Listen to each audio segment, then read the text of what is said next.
Hello students, आज हम अध्याय 2 के अंतर्गत में दो चरों का रैखिक समीकरण।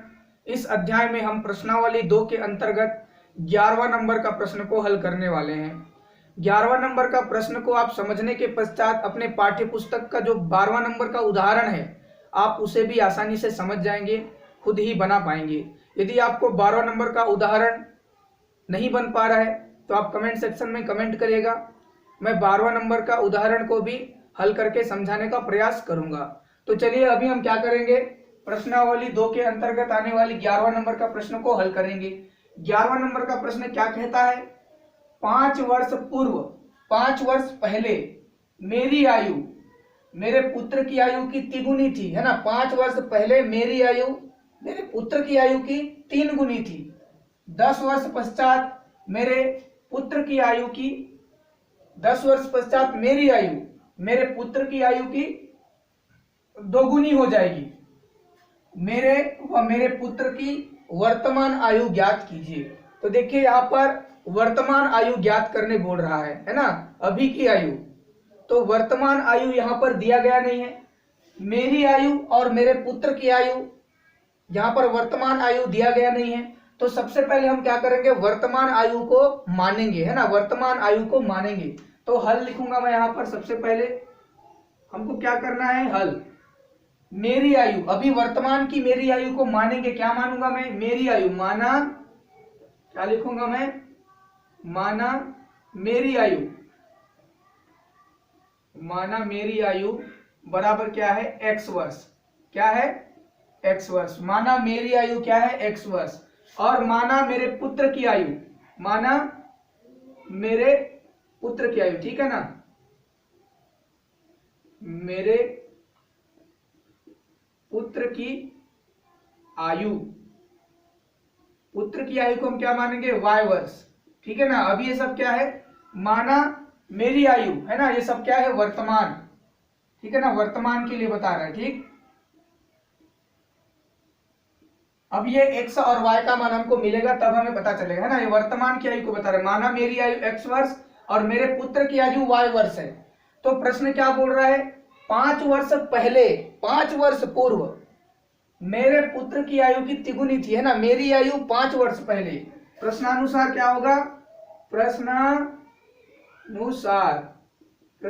क्या बोल रहा है, 5 वर्ष पहले, ठीक है ना, 5 वर्ष पहले की बात हो रही है।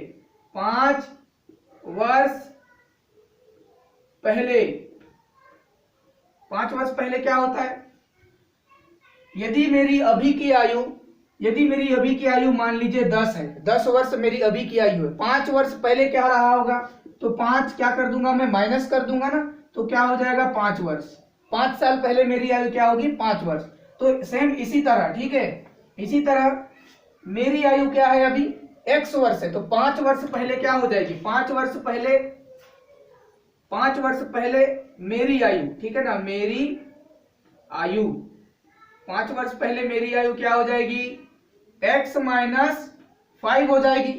तो मेरे पुत्र की आयु भी क्या हो जाएगी, अभी मेरे पुत्र की आयु यदि क्या है, यदि 5 है, मान लीजिए यदि मेरे पुत्र की आयु क्या है, यदि 15 है, ठीक है ना, मेरे पुत्र की आयु यदि 15 है, तो 5 वर्ष पहले क्या हो जाएगा, 5 माइनस कर देंगे तो क्या हो जाएगा 10, ठीक है ना।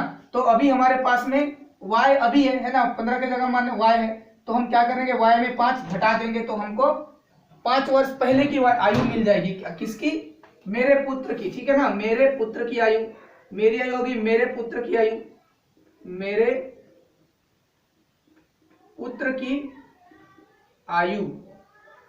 तो मेरे पुत्र की आयु क्या होगी, y माइनस 5, ठीक है ना। तो 5 वर्ष पहले बोल रहे थे इसलिए 5 क्या कर दिए, माइनस कर दिए। अब क्या होगा, आगे प्रश्न देखेंगे।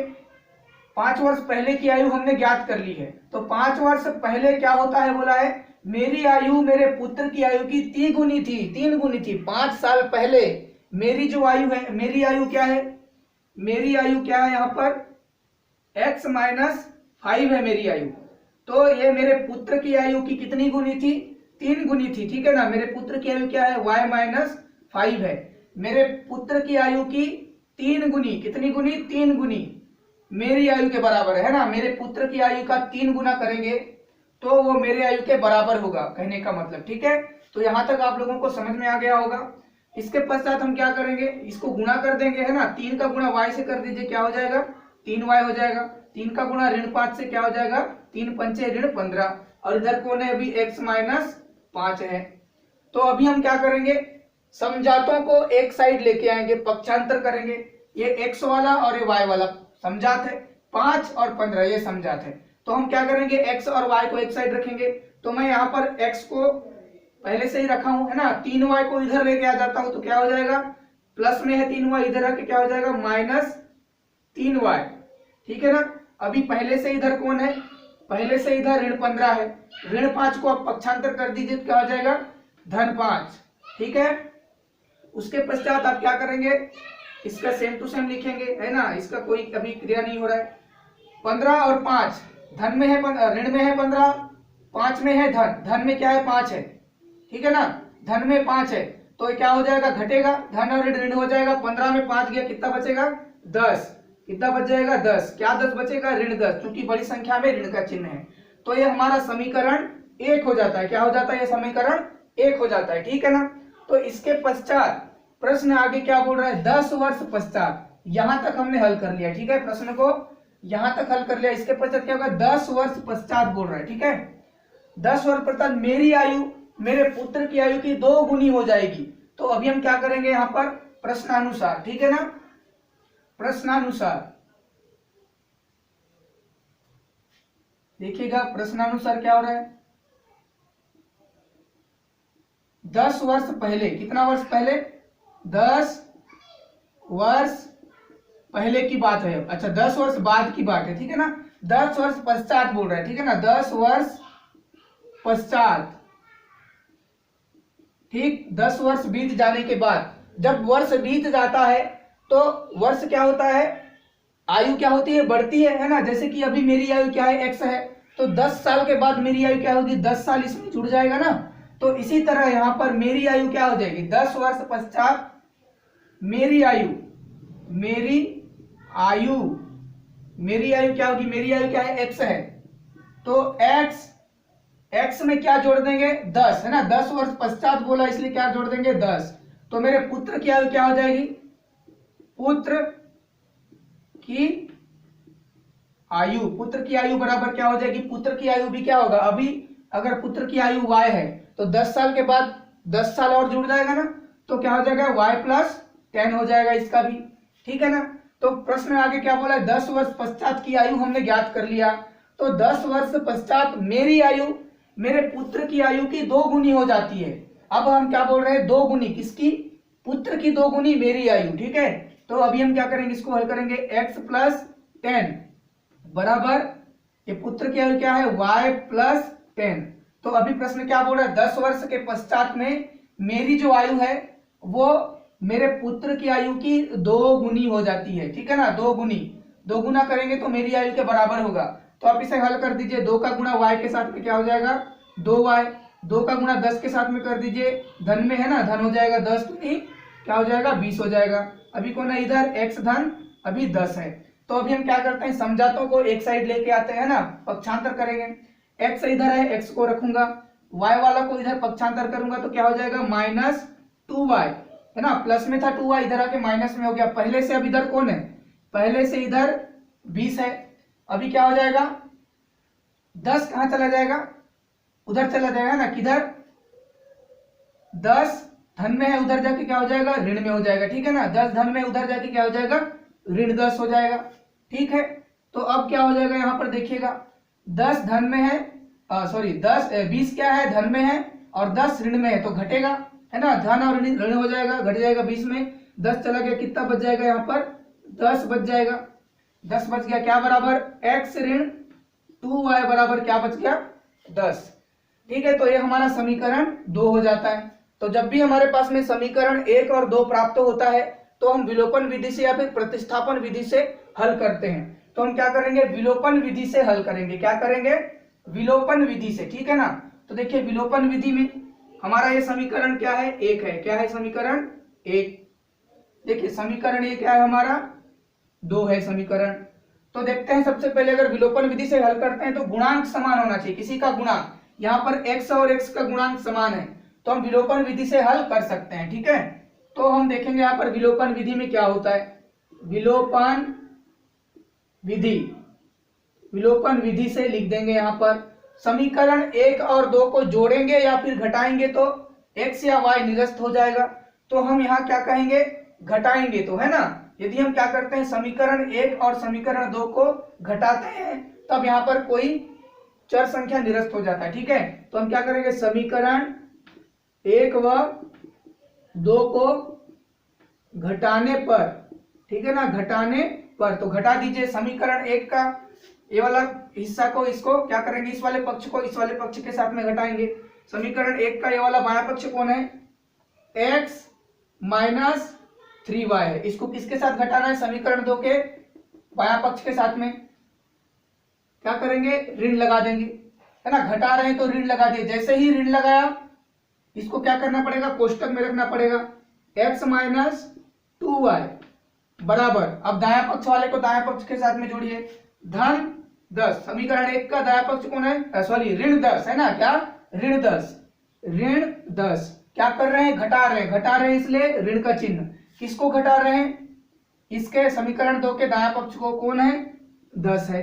ठीक है ना, तो अब यहाँ पर हल करेंगे, देखिएगा हमको कोष्टक को पहले तोड़ना है, x का x लिखेंगे, ऋण 3y का ऋण 3y लिखेंगे। अब x को बाहर निकले, कोष्टक से बाहर क्या हो जाएगा, ऋण और धन का गुणा ऋण x हो जाएगा, ऋण और ऋण का गुणा धन हो जाएगा 2y बराबर, इधर क्या हो जाएगा, ये ऋण और ऋण क्या होगा, धन होगा, धन का मतलब जोड़ना है, तो यहाँ पर दोनों में ऋण इसलिए क्या हो जाएगा, ऋण 20। ठीक है ना, ऋण 20 हो जाएगा यहाँ पर। तो अब देखिए इसमें क्या होगा, क्या कट रहा है क्या नहीं कट रहा है, तो देखते हैं यहाँ पर ये x और x क्या होगा, कट जाएगा, यहाँ x में माइनस है, यहाँ x में प्लस है, तो क्या हो जाएगा, कैंसिल हो गया। तो जब भी हमको विलोपन विधि से हल करना है x या फिर y पूरी तरह से कैंसिल हो जाना चाहिए। तो अब देखिए यहाँ पर क्या बच गया, -3y और +2y। ठीक है ना, तो -3y और +2y क्या होगा, घटेगा, 3y में 2y जाएगा, घट जाएगा, क्यों, यहाँ पर 3y के सामने में ऋण है, 2y के सामने में धन है, तो कितना y बच जाएगा, 3y में 2y चला गया, कितना y बच जाएगा, 1y बच जाएगा, कितना y बचेगा, 1y, बड़ी संख्या में ऋण का चिन्ह इसलिए यहाँ पर ऋण का चिन्ह लग जाएगा। ठीक है, अब बराबर किस पर कौन है, ऋण 20 है, ये भी ऋणात्मक है, ये भी ऋणात्मक है ना, ऋण ऋण क्या हो जाएगा, धन हो जाएगा, तो यहाँ से क्या हो जाएगा, y बराबर ये 20 हो जाएगा, धनात्मक में आ जाएगा। तो अभी हमारे पास में y का मान मिल चुका है। ठीक है, y कौन है, मेरे पुत्र की आयु को माना y वर्ष, y बराबर 20 मिल चुका है। ठीक है, तो 20 पुत्र की आयु मिल चुकी है, अभी हमको क्या करना है, पिता की आयु हमको ज्ञात करना है। पिता की आयु ज्ञात करने के लिए क्या करेंगे, y के मान को समीकरण 1 या फिर समीकरण 2 में रख दीजिए, तो हम y के मान को समीकरण 2 में रखेंगे। ठीक है, y के मान को समीकरण 2 में रखने पर, ठीक है ना, y के मान को समीकरण 2 में रखेंगे, समीकरण 2 हमारा क्या है, x minus 2y is equal to 10, है ना, बराबर 10 है। तो यहाँ पर हम y के मान को रखेंगे, y के जगह में रखेंगे x का x लिख दीजिए, माइनस का माइनस लिख दीजिए, 2 का 2 लिख दीजिए, y के जगह में अब क्या लिखेंगे, 20 लिखेंगे, y का मान 20 मिल चुका है ना, तो 2y के साथ में गुणा के रूप में चाहिए, गुणा 20 बराबर इधर कौन है, 10 का 10। ठीक है, x का x, ऋण 2 का गुणा 20 के साथ करिए तो क्या हो जाएगा, 20 दूनी 40, है ना, बराबर इधर 10। अभी हमको x का मान मिलने वाला है, x को छोड़ दीजिए, पहले से इधर 10 है, ऋण 40 को उधर लेके जाइए तो क्या हो जाएगा, धन 40 में ये बदल जाएगा, ऋण 40 को पक्षांतर कर देंगे तो धन 40 हो गया। अब बराबर x का मान क्या मिल जाएगा, 40 और 10 हो जाएगा 50। तो देखिए यहाँ पर हमको x बराबर क्या मिलता है, 50, और y बराबर क्या मिलता है, 20 मिल जाता है। ठीक है, x किसकी आयु है, वर्तमान आयु, मेरी आयु, और y किसकी आयु है, मेरे पुत्र की आयु। तो अतः क्या लिखेंगे, अतः करके आप नीचे लिखेंगे, अतः मेरी आयु 50 वर्ष x बराबर, और मेरे पुत्र की आयु 20 वर्ष होगी। तो आप इस प्रश्न को बहुत अच्छे से समझने का प्रयास करेंगे, परीक्षा में यदि आता है इस प्रश्न को तो पूरी तरह से कवर करना है हमको, इस प्रश्न को कहीं पर भी मिस्टेक नहीं करना है, 5 या 6 नंबर के लिए पूछे जाते हैं। अगली वीडियो प्राप्त करने के लिए चैनल को सब्सक्राइब करेंगे ताकि आपको आने वाली अगली वीडियो मिलती रहे। तो आप इस प्रश्न को देख करके आप 12वां नंबर का जो उदाहरण है आप उसको हल कर सकते हैं। Thank you so much.